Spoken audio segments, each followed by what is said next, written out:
மாசில்லா சுத்தமா திருப்புண்ணிய தீர்த்தத்தினால் குற்றம் நீங்கி விடகுணம் மாறேற்ற ஆட்டுக்குட்டி என்ற ரத்தத்தினால் மாசில்லா சுத்தமா திருப்புண்ணிய தீர்த்தத்தினால் குற்றம் நீங்கி விடகுணமாறேற்ற ஆட்டுக்குட்டியின் ரத்தத்தினால். Would you be free from your burden of sin? There's power in the blood, power in the blood. Would you over evil a victory win? There's wonderful power in the blood. வணக்கம் நேயர்களே, எதிர்வரும் 21 September ஞாயிறு அன்று நமது Bible R தொலைக்காட்சி 25ஆம் ஆண்டை நிறைவு செய்கிறது. கர்த்தருடைய பெரிதான கிருபையால் நிறைவேற்றப்படும் இந்த ஊழியத்துக்காக ஜெபித்துக் கொள்ளுங்கள். அப்போஸ்தலர் காலத்து உபதேசத்துக்கு திரும்புங்கள். அன்புடன் அழைக்கிறோம். நன்றி. There's wonderful power in the blood.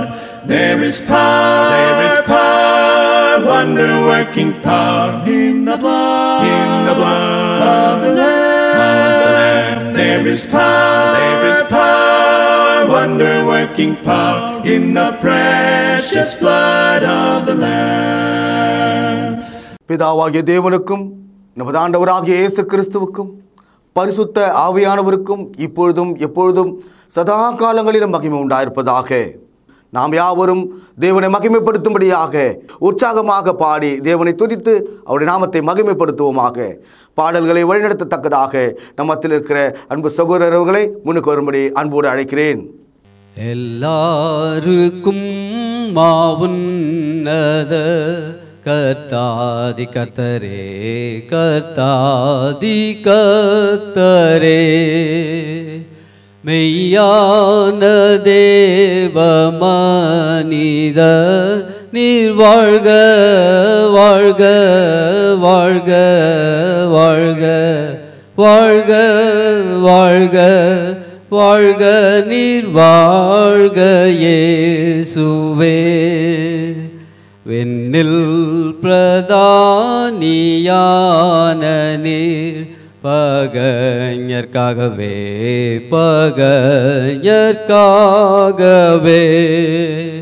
மண்ணில் இறங்கி மரித்தீர். நீர் வாழ்க வாழ்க வாழ்க வாழ்க வாழ்க வாழ்க வாழ்க நீர் வாழ்க இயேசுவே. பிசாசு பாவம் மூலகை சாவால் மீதித்தே சாவால் மீதித்தே ஜெயித்தடைந்தீர் வெற்றியை. நீர் வாழ்க வாழ்க வாழ்க வாழ்க வாழ்க வாழ்க வாழ்க நீர் வாழ்க இயேசுவே. நீர் வென்றபடி நாங்களும் வென்றேறி போகவே வென்றேறி போகவே பாரத்தில் செங்கோல் செலுத்தும். நீர் வாழ்க வாழ்க வாழ்க வாழ்க வாழ்க வாழ்க வாழ்க நீர் வாழ்க இயேசுவே. இந்த தொழுகையின் முதல் ஜெபத்தை தேவனுடைய சமூகத்துக்கு ஒரு பலி போல ஏறெடுக்கத்தக்கதாக நம்மத்தில் இருக்கிற சகோதரரை அன்போடு அழைக்கிறேன். உன்னதங்கள் மத்தியில் வாசம் செய்யும் நீதியும் பரிசுத்தமும் நிறைந்த பரமபிதாவே, உம்மை தொழுது கொள்ளத்தக்கதாக இந்த நாளுக்காக இந்த தருணத்தை நீர் கொடுத்ததற்காக உம்மை துதிக்கின்றோம். நல்ல பிதாவே, இப்பொழுது கூட நாங்கள் உள்ளத்தின் ஆழத்திலிருந்து உம்மை துதிக்கவும் பிதாவை ஆவியோடு உண்மையோடும் உம்மை தொழுது கொள்ளவும் நீர் எங்களுக்கு தயவு செய்தரலும். கிருபையின் நிறைந்த பரமபிதாவே, உம்முடைய நன்மைகள் நாங்கள் நினைத்து பார்த்து, நீர் எங்கள் மீது வைத்திருக்கிற அன்பை நினைத்து பார்த்து உம்மை துதிக்க போற்ற எங்களுக்கு தயவு செய்தரலும் தாப்பனே. இந்த தொழுகை முழுவதையும் உம்முடைய கரங்களிலே அர்ப்பணிக்கின்றோம். நாங்கள் உம்மீது விசுவாசமாக இருக்க, இயேசு கிறிஸ்து மீது விசுவாசமாக இருக்க எங்களுக்கு கற்றுத்தாரும். இந்த தொழுகையை நீர்தாமே துவக்கு முதல் முடிவரை அங்கீகரித்து ஆசீர்வதிக்க வேண்டுமாய் இயேசு கிறிஸ்து மூலம் நினைப்பிக்கிறோம் நல்ல பரமபிதாவே. ஆமென். பிதா குமாரன் பரிசுத்த ஆவி நாமத்திலே உங்களை நான் ஆசீர்வதித்து உலகளாவிய இந்த பொது தொழுகைக்கு வரவேற்கிறதுல மிகவும் மகிழ்ச்சி அடைகிறேன். பேரன்பு மிக்க பரிசுத்தவான்களே, அன்பு சகோதர சகோதரிகளே, விசுவாசமுள்ள தாசர்களே, இந்த காலை உங்களுக்கு ஆசீர்வாதமாயும் உங்கள் தொழுகை தேவனுக்கு ஏற்றதாயும் இருக்கும்படி நாம் கர்த்தரை நோக்கி பார்க்கலாம். இந்த நாளில் ஜெபம் செய்கிற ஒரு மனிதன் தேவனால் எவ்விதமாக ஆசீர்வதிக்கப்படுகிறான் என்பதை நாம் கவனிக்க இருக்கிறோம். உங்கள் கையில் உள்ள புதிய ஏற்பாட்டில் எபேசியர் 3ஆம் அதிகாரம் 20வது வசனத்தை நாம் திருப்பிக் கொள்ளலாம். நாம் வேண்டிக் கொள்வதற்கும் நினைப்பதற்கும் மிகவும் அதிகமாய் கிரியை செய்கிற வல்லமையின்படியே நமக்கு செய்ய வல்லவராயிருக்கிற அவருக்கு என்று நாம் படிக்கிறோம். சகோதரர்களே, நம்முடைய வாழ்க்கையில் நாம் நினைப்பது ஒன்று, கேட்பது ஒன்று, அல்லது பேசுவது ஒன்று. கணவர் உற்சாகமான மூடியில் இருந்தார். மனைவியும் கணவனும் சேர்ந்து நகை கடைக்கு சென்றார்கள். மனைவி ஒரு சிறு நகையை கேட்டுக்கொண்டிருந்தாள்.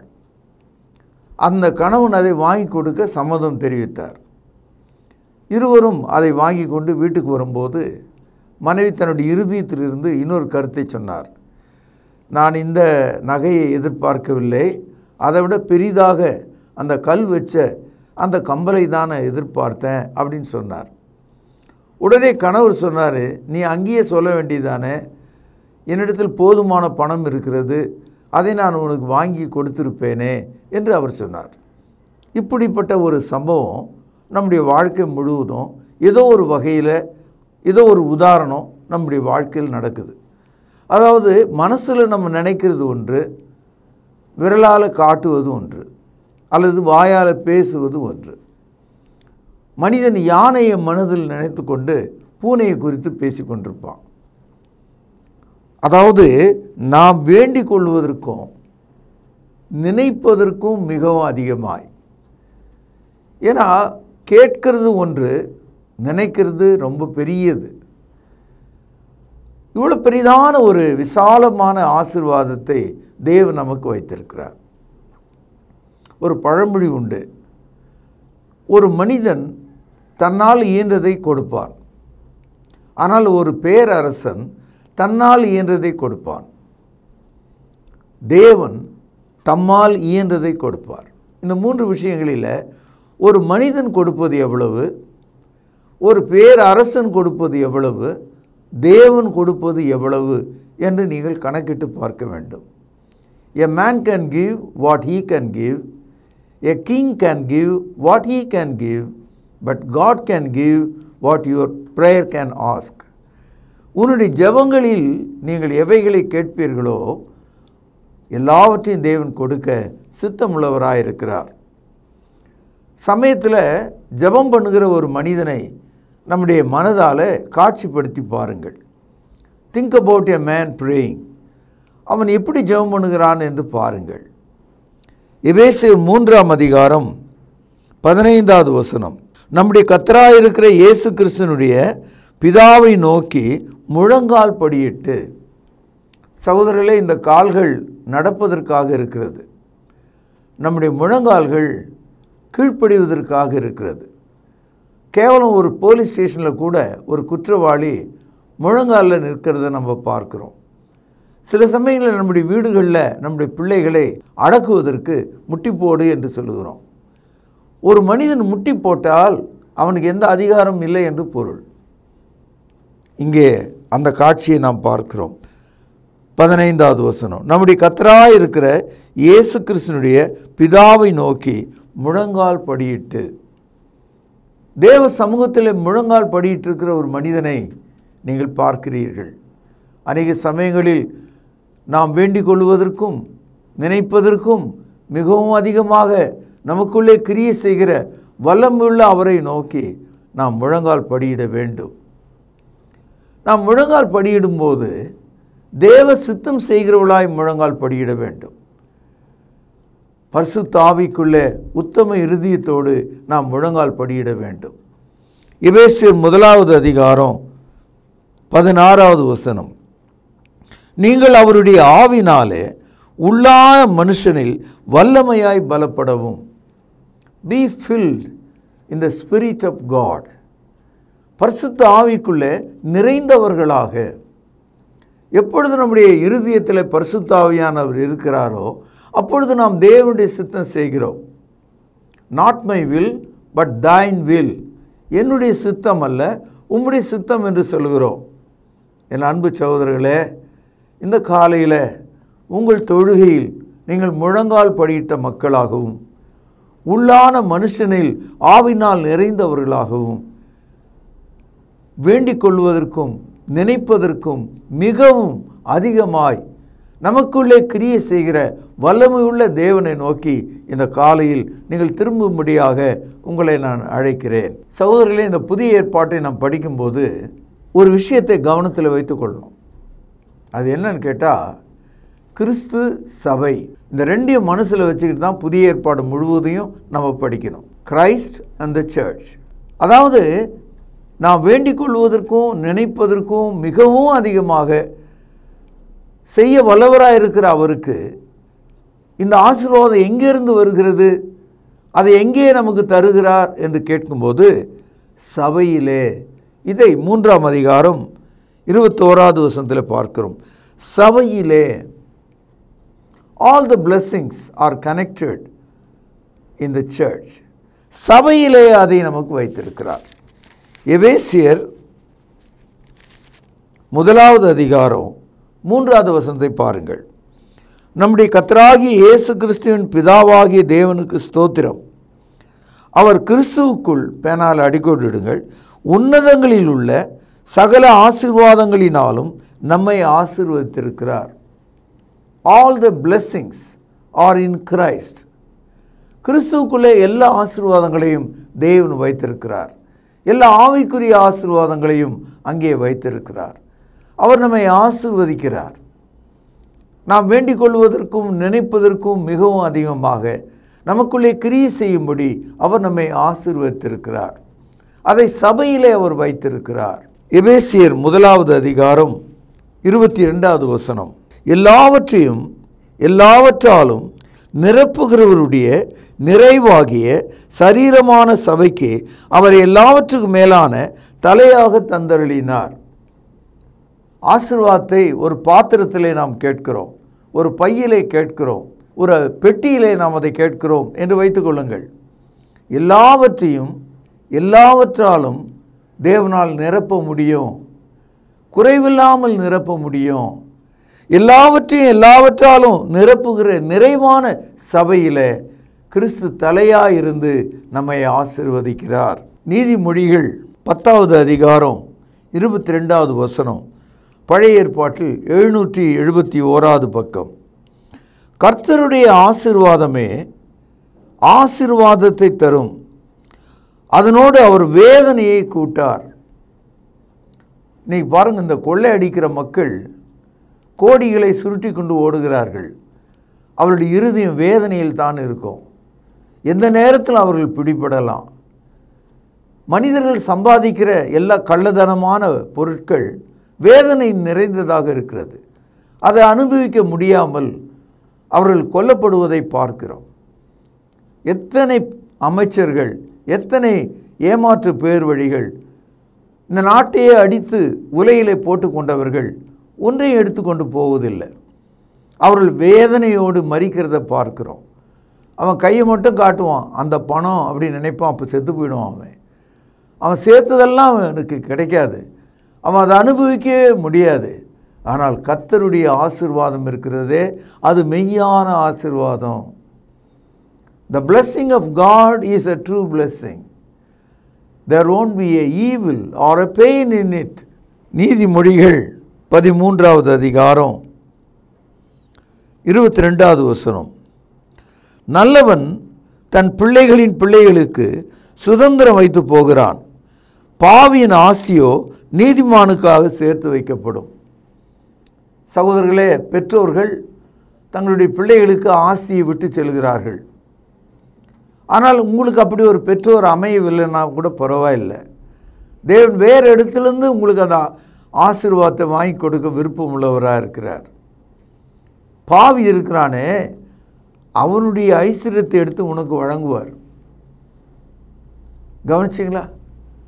பாவியினுடைய ஆசீர்வாதம் ஐஸ்வர்யம் நீதிமானுக்காக வைக்கப்பட்டிருக்கிறது. The sinner's riches are stored for the righteous man. ரொம்ப ஆச்சரியமாக இருக்கு இல்லையா? உண்மைதான். வாழ்க்கையை நாம் உணர்ந்து படித்தால், சத்தியத்தின்படி நாம் நடந்தால், பரிசுத்தாவிக்குள் நாம் வாழ்ந்தால், தேவனுடைய வழியை நாம் புரிந்து கொள்ள முடியும். யாத்திரையாகமும் 12வது அதிகாரம் 34 முதல் சில வசனங்களை வாசிக்கிறேன். பழைய ஏற்பாட்டில் 85வது பக்கம் 34வது வசனம். பிசைந்த மா புளிக்கும் முன் ஜனங்கள் அதை பாத்திரத்துடனே தங்கள் வஸ்திரங்களில் கட்டி தங்கள் தோள் மேல் வைத்து கொண்டு போனார்கள். மோசே சொல்லியிருந்தபடி இஸ்ரவேல் ஜனங்கள் எகிப்தியரிடத்திலே வெள்ளி உடைமைகளையும் பொன் உடைமைகளையும் வஸ்திரங்களையும் கேட்டார்கள். கர்த்தர் ஜனங்களுக்கு எகிப்தியரின் கண்களில் தயவு கிடைக்கும்படி செய்ததனால் கேட்டதை அவர்களுக்கு கொடுத்தார்கள். இவ்விதமாய் அவர்கள் எகிப்தியரை கொள்ளையிட்டார்கள். இந்த சம்பவம் ஒரு பெரிய வரலாற்று சம்பவம். இஸ்ரவேல் ஜனங்கள் எகிப்து தேசத்தில் 430 வருஷம் அடிமையிலாக இருந்தாங்க. எகிப்திய மக்கள் அவர்களை சுரண்டி நசுக்கி அவர்களை வேலை வாங்கி அவர்களுடைய வேர்வை சிந்த செய்தார்கள். அவருடைய உழைப்பினால் பார்வோன் கோபுரங்களை கட்டினான், பிரமிடுகளை கட்டினான், அந்த தேசத்தை சரி செய்து கொண்டான். அவனுடைய ஐஸ்வர்யம் அனைத்தும் இந்த ஏழை ஜனங்கள் அடிமை ஜனங்களிடத்திலிருந்து உழைப்பிலிருந்து வந்தது. அவர்கள் கொள்ளையிட்டாங்க. 430 வருஷம். நம்ம வீட்டில் மாவு பிசைஞ்சு வச்சோம்னா அது சில மணி நேரங்களில் புளிச்சிருது, உங்களுக்கு தெரியும். அதே போல் இஸ்ரவேல் ஜனங்கள் புறப்பட்ட அந்த இரவில், அந்த பஸ்காவை அனுசரித்த அந்த இரவில், அந்த 430 வருஷம் முடிகிற அந்த இரவில் அந்த மா புளிக்கிறதுக்கு முன்னால் விதின் 3 hours டைம் அந்த மாவு புளிக்கிறதுக்கு முன்னால் ஒரு அற்புதம் நடந்தது.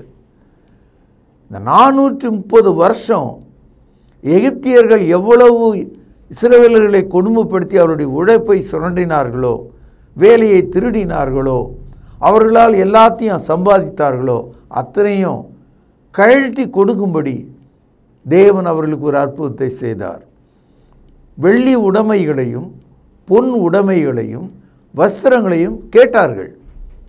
ஒவ்வொரு எகிப்தியன் தன் வீட்டில் இருக்கிற அனைத்தையும் கொண்டு வந்து இஸ்ரவேலின் கையில் கொடுத்தான். இந்த மாற்றம் மாவு புளிக்கிறதுக்கு முன்னே அப்படின்னா ஏறக்குறைய 3 மணி நேரத்தில் நடந்துடுச்சு. எல்லாத்தையும் தூக்கிட்டு தான் இஸ்ரவேல் ஜனங்கள் செங்கடல் வழியாக புறப்பட்டு போனாங்க. நீதிமொழிகள் 13:22 பாவினுடைய ஐஸ்வர்யம் நீதிமானுக்காக வைக்கப்பட்டது. எவ்வளோ உண்மை பாருங்கள். 2 நாளாகமும் 20வது அதிகாரம் 25வது வசனம், பக்கம் 565 பழைய ஏற்பாடு. யோசபாத்தும் அவனுடைய ஜனங்களும் அவர்கள் உடைமைகளை கொள்ளையிட வந்தபோது அவர்கள் கண்ட ஏராளமான பொருள்களும் பிரேதங்களிலிருந்து உரித்து போட்ட ஆடை ஆபரணங்களும் தாங்கள் எடுத்துக்கொண்டு போகக்கூடாது இருந்தது. கவனியுங்கள், 3 நாளாய் கொள்ளையிட்டார்கள், அது அவ்வளவு மிகுதியாயிருந்தது. எகிப்து ஜனங்கள் தங்கள் வீடுகளில் உள்ள பொன்னையும் வெள்ளியும் அவர்களாகவே கொண்டு வந்து இஸ்ரவேல் ஜனங்களுக்கு எகிப்தியர்கள் கொடுத்தார்கள், உடைகளை கொடுத்தார்கள். ஆனால் யோசபாத் என்ற பேரரசன் ஆண்ட காலத்தில் ஒரு பெரும் போர் ஏற்பட்டது. அந்த போரில் தேவன் இஸ்ரவேலுக்கு உதவி செய்தார். அப்பொழுது எதிரிகள் 5 ராஜாக்கள் அவருடைய சேனைகள் மாண்டன பிரேதங்களாக விழுந்து கிடந்தாங்க. அப்படி விழுந்து கிடந்த அந்த மக்கள் மத்தியில் இஸ்ரவேல் ஜனங்கள் போய் அவர்கள் என்ன வைத்திருந்தார்கள் என்று தேட ஆரம்பித்தாங்க. அவர்கள் பொன்னையும் வெள்ளியும் வைத்திருந்தாங்க. அவர்கள் உடையில் மறைத்து வைத்திருந்தாங்க. அதை எடுத்து உரித்தார்கள், அதை கழற்றினார்கள். வசனம் என்ன சொல்லுதுன்னா 3 நாள் ஆச்சாம். அதாவது அந்த பிரேதங்களிலிருந்து அந்த பொருட்களை தனிமைப்படுத்துவதற்கு, எடுத்து கொள்வதற்கு, உரித்து எடுப்பதற்கு 3 நாள் ஆச்சாம். அப்போது தேவன் நம்மை ஆசீர்வதிக்கணும்னு ஆரம்பித்தா உயிருள்ள ஆள்கிட்டேருந்தும் நமக்கு எடுத்து கொடுக்க முடியும், செத்த மனுஷங்கிட்டேருந்தும் வாங்கி கொடுக்க முடியும். செத்த மனுஷன் எப்படி கொடுப்பானா, செத்துட்டு உன்னுடைய சொத்து நமக்கு தானே வரும். நம்ம எதிரி செத்து போயிட்டான்னா நமக்கு சேர வேண்டிய சொத்து நமக்கு வந்து சேர்ந்துடும். ஆகவே we can even take our fortunes out of the dead people.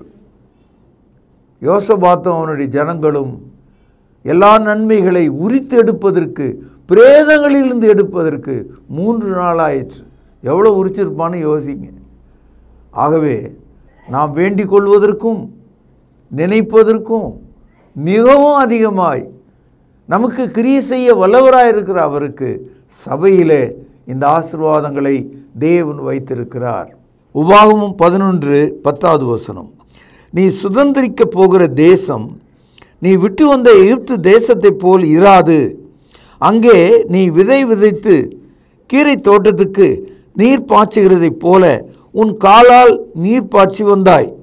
நீங்கள் சுதந்திரிக்க போகிற தேசமோ மலைகளும் பள்ளத்தாக்குகளும் உள்ள தேசம். அது வானத்தின் மழை தண்ணீரை குடிக்கும். அது உன் தேவனாகிய கர்த்தர் விசாரிக்கிற தேசம்.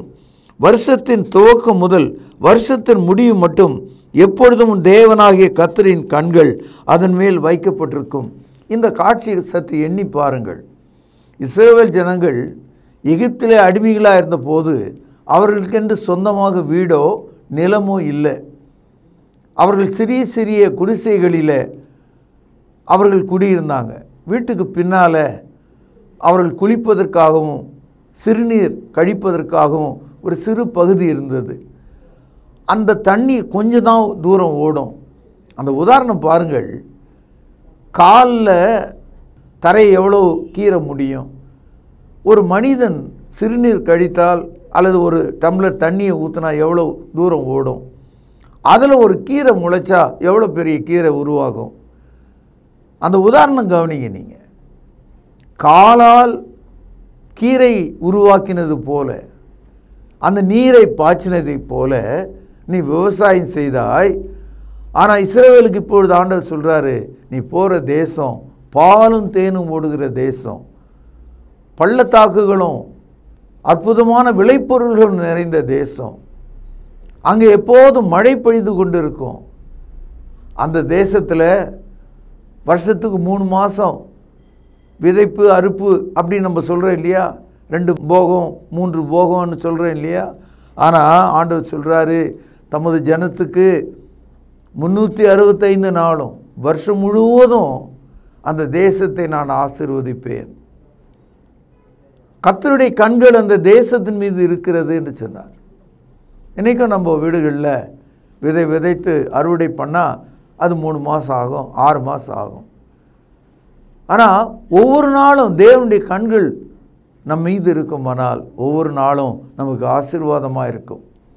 ஆகவே எபேசியர் 3வது அதிகாரம் 20வது வசனத்தில் நீங்கள் படித்தீர்கள், நாம் வேண்டிக் கொள்வதற்கும் நினைப்பதற்கும் மிகவும் அதிகமாய் நமக்குள்ளே கிரியை செய்கிற வல்லவராயிருக்கிற அவருக்கு சபையில் இந்த ஆசீர்வாதங்களை தேவன் உங்களுக்கு கொடுக்க சித்தமுள்ளவராய் இருக்கிறார் என்று சொல்லி இன்றைய நற்செய்தியை இங்கே நான் நிறைவு செய்கிறேன். பிரார்த்தனை செய்வோம். மகா பரிசுத்த நிறைந்த எங்கள் அன்பான தகப்பனே, நாங்கள் கேட்பது ஒன்று, நினைப்பது ஒன்று, எல்லாவற்றுக்கும் மேலாக நீர் தருவது மிகவும் அதிகம். ஆகவே நாங்கள் முழங்கார் படியிட்டு உள்ளான மனுஷனில் பலன் அடைந்து கர்த்தராகிய இயேசுவின் மூலம் ஆசீர்வாதங்களை பெற்றுக்கொள்ளுகிற மக்களாக எங்களை நீர் வழி நடத்தும். இந்த நாளின் தொழுகைக்காக நன்றி செலுத்துகிறோம். உலகம் முழுதும் உள்ள பரிசுத்தவான்களுக்காக நன்றி செலுத்துகிறோம். ஆண்டவரும் கர்த்தரும் இரட்சகருமாக இருக்கிற இயேசுவின் நாமத்தில் ஜெபம் கேளும் ஜீவனுள்ள எங்கள் நல்ல பிதாவே, ஆமேன். நம்முடைய கர்த்தராகிய இயேசு கிறிஸ்துவினுடைய கிருபையும் பிதாவின் அன்பும் ஆவியானவரின் ஆசீர்வாதமும் வழி நடத்துதலும் நம் அனைவரோடும் சதா காலங்களிலும் நிலைத்திருப்பதாக, ஆமேன். கர்த்தருடைய பந்தியிலே பங்கு கொள்ளும்படி நம்மை நாமே ஆயத்தப்படுத்துவோம். ஆண்டவராகிய இயேசு கிறிஸ்து காட்டி கொடுக்கப்பட்ட அன்று ராத்திரியிலே அப்பத்தை எடுத்து ஆசீர்வதித்து, இதை பிட்டு நீங்கள் வாங்கி புசியுங்கள், இது உங்களுக்காக பிற்கப்படுகிற என்னுடைய சரீரமாய் இருக்கிறது என்று சொல்லியிருக்கிறார். அப்பத்திற்காக நாம் ஜெபித்து இதில் பங்கு கொள்வோம். பரிசுத்தமும் இரக்கமும் தயவும் கிருபையும் நிறைந்த நல்ல ஆண்டவரே, உம்முடைய குமாரனாகிய இயேசு கிறிஸ்து சிலுவையிலே எங்களுடைய பாவங்களுக்காக தன்னுடைய இன்னுயிரை கொடுக்கும் பொழுது அவருடைய சரீரம் கிழிக்கப்பட்டது. அதற்கு ஒப்பாக இங்கு புளிப்பில்லாத அப்பம் இது வைக்கப்பட்டு இருக்கிறது. அப்பா, நீர் இந்த அப்பத்தை எங்களுக்கென்று ஆசீர்வதித்து தரும்படி விலையேற பெற்ற இயேசு கிறிஸ்துவனுடைய நல்ல நாமத்தினாலே இந்த ஜெபத்தை ஏறெடுக்கிறோம் அன்பின் பிதாவே, ஆமேன். அவர் அந்தபடியே பாத்திரத்தையும் எடுத்து, இந்த பாத்திரம் என் இரத்தத்தினால் ஆகிய புதிய உடன்படிக்கையாய் இருக்கிறது, என்னை நினைவு கூறும்படி இதை செய்யுங்கள் என்று சொல்லியிருக்கிறார். நாமும் கூட அவ்வண்ணமாகவே இதில் செய்யும்படியாக நாம் ஒன்று சேருவோம். தேவன் இந்த ரசத்தை ஆசீர்வதித்து தரும்படி நாம் ஜெபிப்போம். வானத்தையும் பூமியும் உண்டாக்கின சர்வ வல்லமையுள்ள எங்கள் நல்ல பிதாவே, என்னை நினைவு கூறும்படி இதை செய்யுங்கள் என்று சொல்லியிருக்கிறபடியே நாங்கள் செய்யும்படி வந்து நிற்கிறோம். இந்த ரசத்தை நீர் ஆசீர்வதித்து தாரும். குற்றமில்லாத மாசற்ற இதோ தகப்பனே, அந்த ரத்தம் எங்களுடைய பாவங்களுக்காக சிந்தப்பட்டது என்பதை நாங்கள் நினைத்து இதில் பங்கு கொள்ளும்படி, பயபக்தியோடு பங்கு கொள்ளும்படி எங்களை உற்சாகப்படுத்தும். எங்களை தாழ்த்துகிறோம். இந்த ரசத்தை நீர் ஆசீர்வதித்து தாரும். இயேசுவின் நல்ல நாமத்தில் இந்த ஜெபத்தை எடுக்கிறோம் அன்பின் பிதாவே, ஆமேன். தேவனுடைய சமூகத்தில் தேவனுக்கு மிக பிரியமான ஒரு தொழுகையை செய்து கொண்டிருக்கிறோம். இதை தொடர்ந்து தேவனுக்கு பிரியமான ஒரு பலியாக நம்முடைய கையின் பிரயாசங்களை தேவனுடைய சமூகத்துக்கு கொண்டு வருவோம். தேவன் கொடுத்தவைகள் இவைகளிலிருந்து நாம் எடுத்து தேவனுக்கு உற்சாகமாக கொடுப்பதற்கு நாம் ஒப்புக் கொடுப்போமாக. சபையின் அறிவிப்புகள், வியாதிப்பட்டவர்களை நினைவு கொள்ளுங்கள். விசேஷமாக ரட்சிக்கப்படாத மக்கள், அது உங்கள் நண்பர்களாக இருக்கலாம் அல்லது உங்கள் உறவுகளாக இருக்கலாம், அவர்கள் ரட்சிக்கப்படுவதற்காக தேவனுடைய சமூகத்தில் நாம் யாவரும் ஒன்று சேர்ந்து ஜெபம் செய்வோம். தேவனை ஆவியோடும் உண்மையோடும் நாம் தொழுது கொண்டோம். இந்த தொழுகையின் நிறைவு ஜெபத்தை நம் மத்தியில் இருக்கிறதான சகோதரர் ஒருவர் முன்வந்து ஜெபித்து இந்த தொழுகையை நிறைவு செய்து தரும்படி அன்பாய் கேட்டுக்கொள்கிறேன். பரலோகத்திலே வாசமாக இருக்கிற எங்கள் நல்ல பிதாவே, உம்முடைய வார்த்தையினால் எங்களை சந்தித்ததற்காக உமக்கு ஸ்தோத்திரம். அண்ட சராசரங்களின் மீது அதிகாரமுடையவராகிய உமக்கு எங்களை தாழ்த்தி ஒப்புக் கொடுக்கிறோம். வார்த்தையினால் சர்வத்தையும் தாங்குகிற எங்கள் ஆண்டவர் இயேசு கிறிஸ்துவின் கீழாக எங்களை ஒப்புக் கொடுக்கிறோம். நாங்கள் எதையுமே செய்ய முடியாது, ஆனால் பரிசுத்த ஆவியின் பலத்தினாலே செய்ய முடியும் என்பதனால் அந்த பரிசுத்த ஆவியானவருடைய ஆளுகைக்கு எங்களை ஒப்புக் கொடுக்கிறோம். தொடர்ந்து எங்களையும் எங்கள் வீட்டாரையும் பிள்ளைகளையும் ஆசீர்வதிப்பீராக. வியாதியை சுகமாக்கும், பலவீனங்களை நீக்கும், பலவிதமான பாரங்களில் நின்று விடுதலை செய்யும். உம்முடைய மக்களுக்கு வேண்டிய சமாதானத்தை தாரும். ஆண்டவர் இயேசு கிறிஸ்துவின் மூலமாகவே நாங்கள் பிழைக்கிறோம், அவருடைய கிருபையினால் வாழுகிறோம். உம்மையை கனப்படுத்தி ஸ்தோத்திரித்து ஆண்டவரும் இரட்சகரும் ஆகிய இயேசு கிறிஸ்துவின் புண்ணிய நாமத்தில் துதித்து ஜெபிக்கிறோம் நல்ல பிதாவே, ஆமென். Would you be free from your burden of sin? There's power in the blood, power in the blood. Would you o'er evil a victory win? There's wonderful power in the blood. வணக்கம் நேயர்களே, எதிர்வரும் 21 September ஞாயிறு அன்று நமது Bible R தொலைக்காட்சி 25ஆம் ஆண்டை நிறைவு செய்கிறது. கர்த்தருடைய பெரிதான கிருபையால் நிறைவேற்றப்படும் இந்த ஊழியத்துக்காக ஜெபித்துக் கொள்ளுங்கள். அப்போஸ்தலர் காலத்து உபதேசத்துக்கு திரும்புங்கள். அன்புடன் அழைக்கிறோம். நன்றி. Calvary's tide. There's wonderful power in the blood. There is power, wonder-working power in the blood of the Lamb. There is power, wonder-working power in the precious blood of the Lamb.